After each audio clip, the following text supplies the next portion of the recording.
अस्सलाम वालेकुम। शराय दस्तूर से मैं हूं अब्दुल क़य्यूम सिद्दीकी और आप हैं AQS के साथ। सिविलियन के कोर्ट मार्शल केस की 44वीं समाअत हुई। ख्वाजा हारिस के दलाइल और इस दौरान में जस्टिस जमाल मंदोखेल और ख्वाजा हारिस के माबैन थोड़ी सी हल्की सी गर्मा गर्मी भी हुई। वो क्या थी?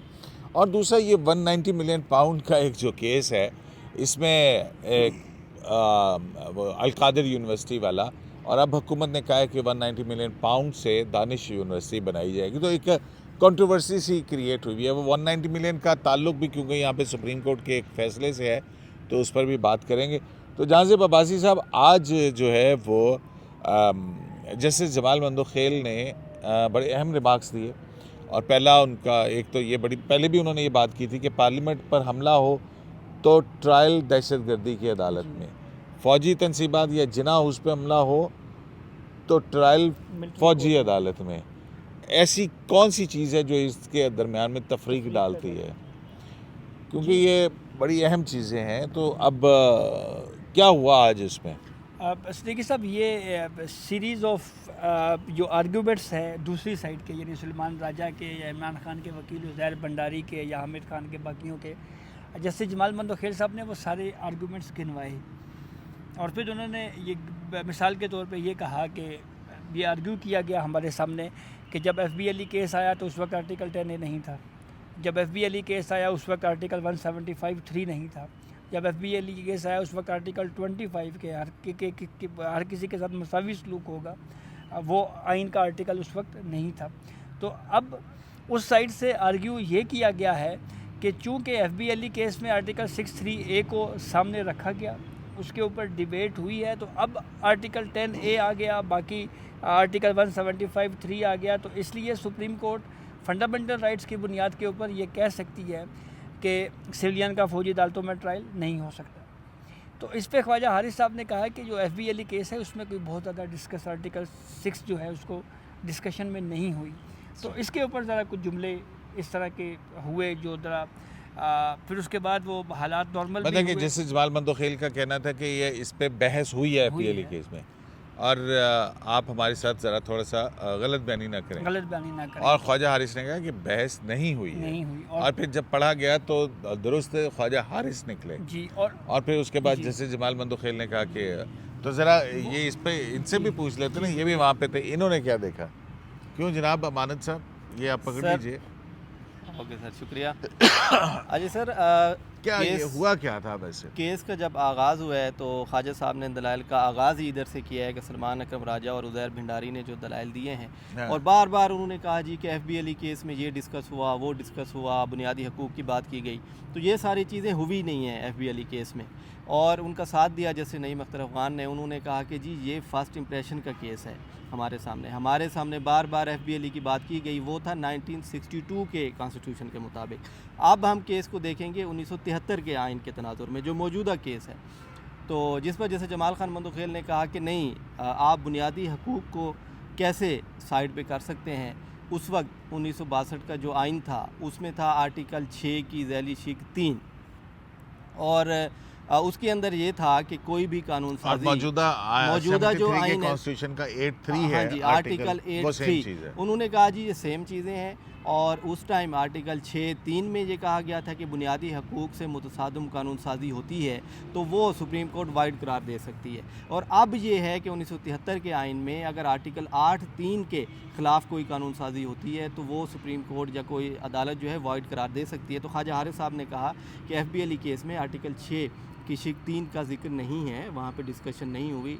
तो जैसे जमाल खान मंदोखेल ने कहा कि आप ज़रा पढ़ लिया करें, आप अपनी तरफ से बात ना किया करें, तो गलत बयानी हो जाएगी। तो ख्वाजा हारिस साहब इस पे वैसे तो जैसे आपने बताया धीमे मिजाज के बंदे हैं, बड़े तसल्ली से दलाइल देते हैं, कभी हाइपर नहीं हुए, लेकिन उनकी टोन बदली। हाँ, नहीं, वो बनता था कि सीनियर वकील हैं और आप उनसे कह रहे हैं कि आप गलत बयानी कर रहे हैं या अपनी तरफ से कर रहे हैं, तो वकील एक मेहनत करके पढ़ के इतने डॉक्यूमेंट्स तैयार करके आते हैं। नहीं, ख्वाजा साहब पढ़ के तो आते हैं, पढ़ते तो बहुत हैं, इसमें तो कोई सीनियर वकील बगैर पढ़े हुए मैंने देखे वो कभी केस उन्होंने आर्ग्यू नहीं किया? उन्होंने जब फिर पढ़ा गया वो वाला पोर्शन FBLE केस का 27 शायद उसका पैराग्राफ था, तो उसमें वो जिक्र नहीं था आर्टिकल 6(3) का, जिस वजह से जमाल खान मंदोखेल ने कहा कि मैं सॉरी करता हूँ आपसे।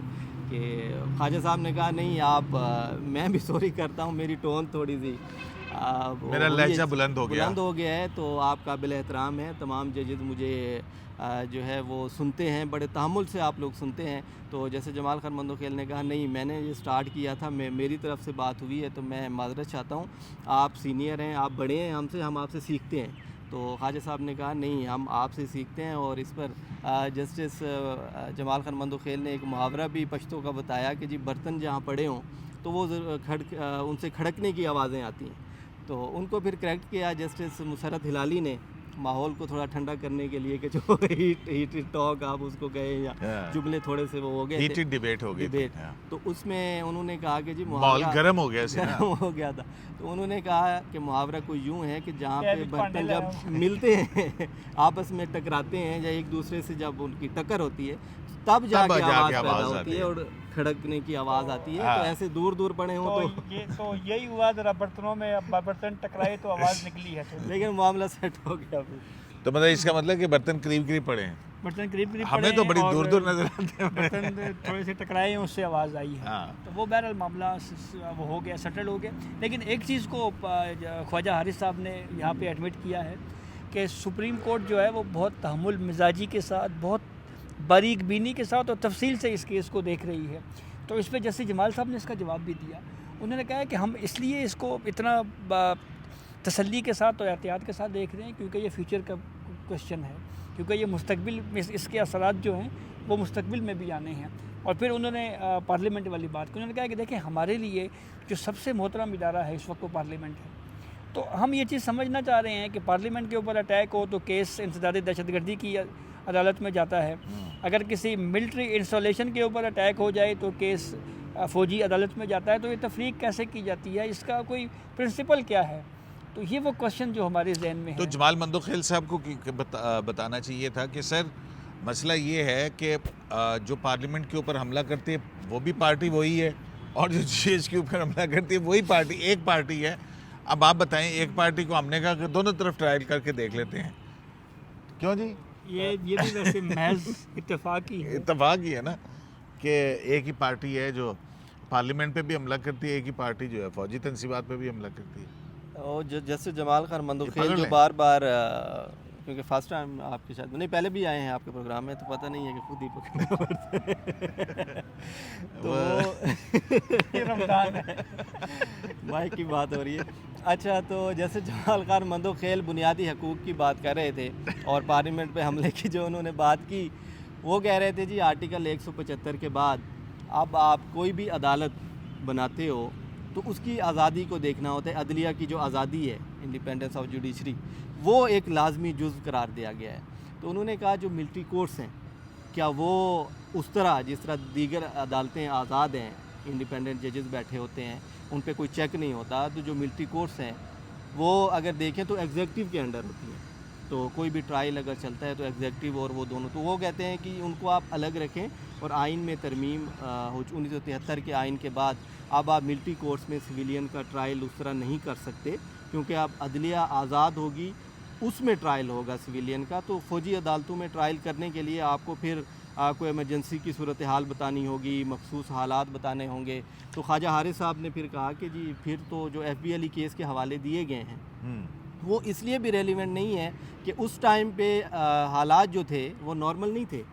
आप उसको एमरजेंसी की सूरत हाल कह दें, सकूत ढाका की आपने बात की, उस वक्त की वो सूरत हाल थे। 1971 के बाद ये चीज़ें चली। 1975 में फैसला आया FBLE केस का, तो उन्होंने कहा उस वक्त तो हालात नॉर्मल नहीं थे, उस वक्त तो बुनियादी हकूक़ देखा ही नहीं गया।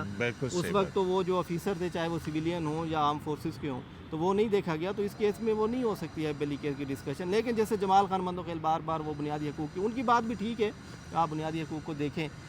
लेकिन जस्टिस नईम अख्तर अफ़गान ने भी बात ख़त्म कर दी। उन्होंने कहा जी कि आप इसको छोड़ दें FBLE केस को, इतनी बहस हुई इस पे, ये तो मुतलका है ही नहीं इस केस के अंदर। ये केस ऑफ फर्स्ट इंप्रेशन का एक पहला सिविलियन कोर्ट मार्शल का। अच्छा, अपना जांज़ेब अब्बासी साहब, वो जो ज़रब अज़ब हुई थी और फिर उसके बाद 80 अरब रुपए जो ट्रांजिशनल डिस्प्लेस पर्सन्स थे उनके ऊपर, आर्जी बेघर होने वाले लोगों के ऊपर उस ऑपरेशन की वजह से उनकी आबादकारी के लिए, बहाली के लिए खर्च होने थे और सुपर टैक्स इम्पोज किया गया था। उस पर आज हेयरिंग हुई और उसमें आज क्या हुआ, आज सुना मखदूम अली ख़ान साहब ने दलाइल का आगाज़ किया है। जी कुछ कंपनीज़ को रिप्रेजेंट कर रहे थे मखदूम अली ख़ान साहब, तो एक तो उन्होंने इस पे हिट ये किया है कि इसको सुपर टैक्स का नाम इसलिए दिया गया कि पहले भी इनकम के ऊपर टैक्स लिया जाता था, लेकिन डबल टैक्सेशन से बचने के लिए इसको सुपर टैक्स का नाम दे दिया गया। दूसरा, ये वन टाइम था, तो इस पे जस्टिस मोहम्मद अली मदर साहब ने भी ये ऑब्जर्वेशन दी। उन्होंने कहा कि अगर वन टाइम था तो इसका ये मतलब तो नहीं है ना कि ये क़यामत तक की नाफिज रहेगा या अगर इसका कोई मतलब ये तय होना चाहिए था कि ये कब तक है। तो एक डिस्कशन फिर ये भी हुई, जैसे जब पाकिस्तान में कभी कोई टैक्स लग के आज तक आपने देखा है कि वापस हो गया हो या कहीं? वो टैक्स से याद आया, वो बिजली के बिलों में नीलम जिलम सरचार्ज और एफसी सरचार्ज तो अब तक वो लगी आ रहा है पीटीवी का। तो उस पर फिर और तनख्वाहें पीटीवी वालों को फिर नहीं दिया रही बेचारे, वो उन्होंने भी साड़ी तरह लेट ही है। तो उस पर फिर एक मौका पे जजेस की जानिब से ये क्वेश्चंस भी किए गए कि कितना अब तक इस पर टैक्स इकट्ठा हो चुका है, इसकी डिटेल क्या है। तो ये वो कुछ क्वेश्चंस थे जो इसके ऊपर बात हुई और फिर कल तक एडजर्न हो गया है केस। तो ये चलेगा, काफ़ी तफसीली केस है, तो इसमें अब और भी बड़े बड़े नामवर वकला हजरात हैं जिन्होंने इस केस नामवर वकला भी हैं और नामवर पार्टियां भी हैं, कंपनियां भी बड़ी नामवर कंपनियां हैं, बड़ी बड़ी कंपनीज हैं उसमें। वो मेरे ख्याल में अलीम खान साहब का कल जो है वो आपका से पूछेंगे ना कि कितनी पार्टीज़ हैं, इस पार्टीज़ में कौन कौन सी कंपनियां हैं, वो उनके नाम आपने बता दिए। आपके पास तो सुना है बहुत सारा मवाद होता है, मटेरियल होता है। जी बस वो थोड़ा बहुत है, ये भी आपके रेफरेंस से बस चीज़ें मिल जाती हैं हमें भी। अच्छा, तो ये सुपर टैक्स वाले केस में तो चलें, यह तो अभी इब्तदाई वो दलाइल खुल रहे हैं ना, तो अभी तो सिर्फ यही है, लेकिन बड़ी अजीब सी बातें नहीं है, मतलब एक मिलिट्री ऑपरेशन, पैसे और फिर टैक्स और फिर सारा उसके इस और फिर वो उस वक्त की सियासी सूरत हाल, बहुत सारी चीज़ें गड़मट होती हैं। पता नहीं सम टाइम तो इंसान का जो है ना दिमाग ही घूम जाता है कि यार ये हो क्या रहा है। तो अच्छा, अपना ये 190 मिलियन पाउंड के केस में इमरान खान साहब की अपीलों की समाअत तो मेरा ख्याल उधर हाई कोर्ट के अंदर हो रही है, तो ये हुकूमत ने नया क्या काम शुरू किया है? सर वो क्योंकि ये पहले भी शुरू किए थे, मेरे ख्याल में शहबाज शरीफ साहब ने ही शुरू किए थे ये दानिश स्कूल ना। ये वज़ीर आला थे तब पंजाब में, तो वो उन्होंने कहा है जी अब वो पैसा चूँकि सुप्रीम कोर्ट ने दिया था, मेरे ख्याल में ये चीफ जस्टिस काजी फ़ैज़ ईसा थे, जब सिंध गवर्नमेंट ने कहा था कि जी पैसा हमें दिया जाए, तो नहीं, ये तो बंदियाल साहब के दौर में भी जो फैसला हुआ था और वो जो लास्ट जो फैसला हुआ तो वो सुप्रीम कोर्ट अब दे चुकी है गवर्नमेंट को, तो उन्होंने शुक्रिया भी अदा किया है और उन्होंने कहा जी दानिश स्कूल्स पे हम लोग ये खर्च करेंगे। जस्टिस काजी फ़ैज़ ईसा का वो फैसला 2019 की जो दरखास्तें थी सिंध की और फेडरल गवर्नमेंट की, वो पड़ी हुई, वो डिसाइड की उन्होंने, वो डिसाइड की, उसके अंदर उन्होंने वो उसका जिक्र किया था, तो वो जिसमें 190 नहीं 170 मिलियन पाउंड जो है, हाँ, तो उसमें फेडरल गवर्नमेंट के वाले कर दिए थे वापस बिल्कुल उन्होंने और जो सिंध गवर्नमेंट का बनता है सिंध वो उनको हिस्सा दे दिया था।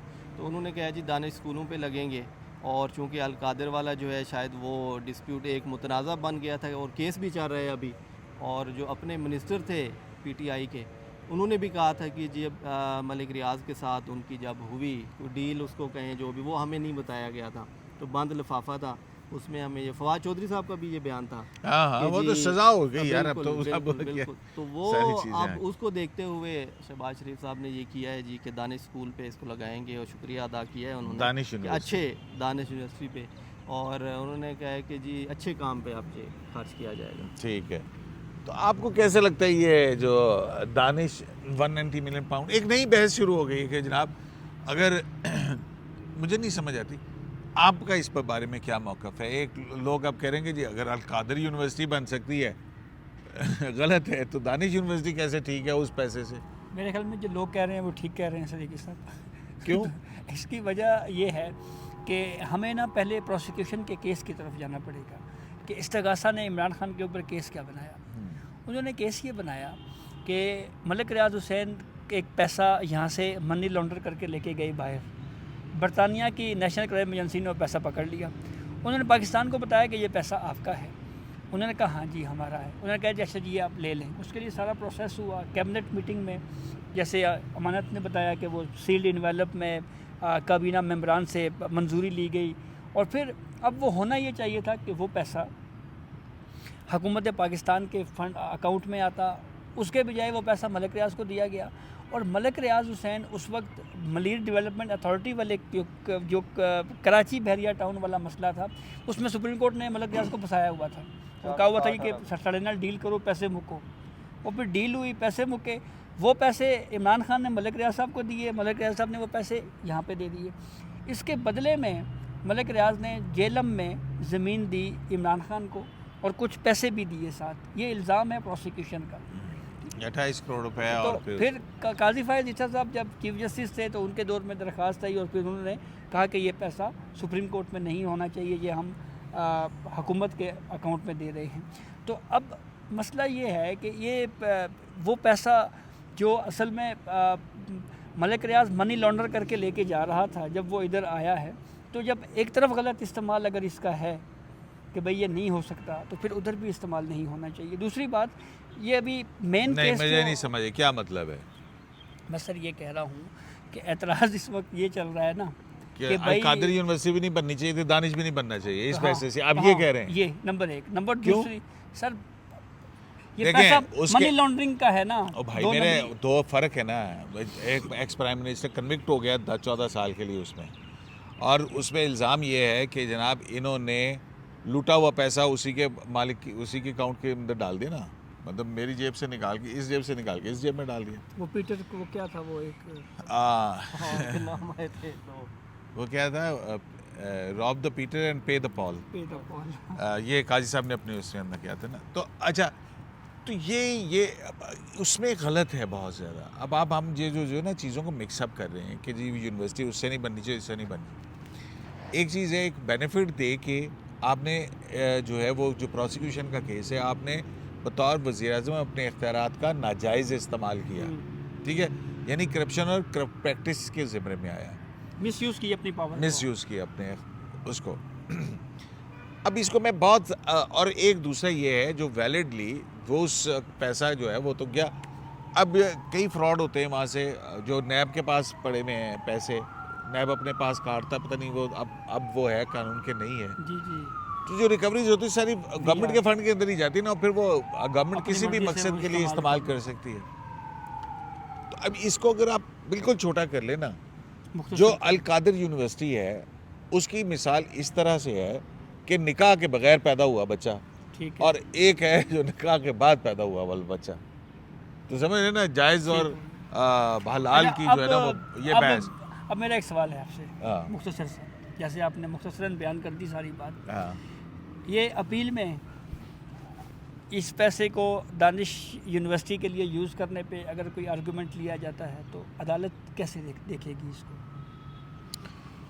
बट अपील में तो देखें ना, अभी तक तो जो है ये कॉम्प्लिकेशंस तो हैं कि अगर हाई कोर्ट जो है वो सेटिसाइड कर देती है, ठीक है, लेकिन इवन देन जो है ये पैसा तो और आएगा तो गवर्नमेंट ऑफ पाकिस्तान के अकाउंट में। लेकिन ये बात दुरुस्त है कि जो मिस यूज़ ऑफ पावर का जो एलिगेशन है वो अपनी जगह पे बरकरार रहेगा। नहीं, वो तो इस्टेब्लिश होगा ना Establish होगा। कि भाई आया वाकई ये मिस यूज़ ऑफ पावर थी या नहीं थी।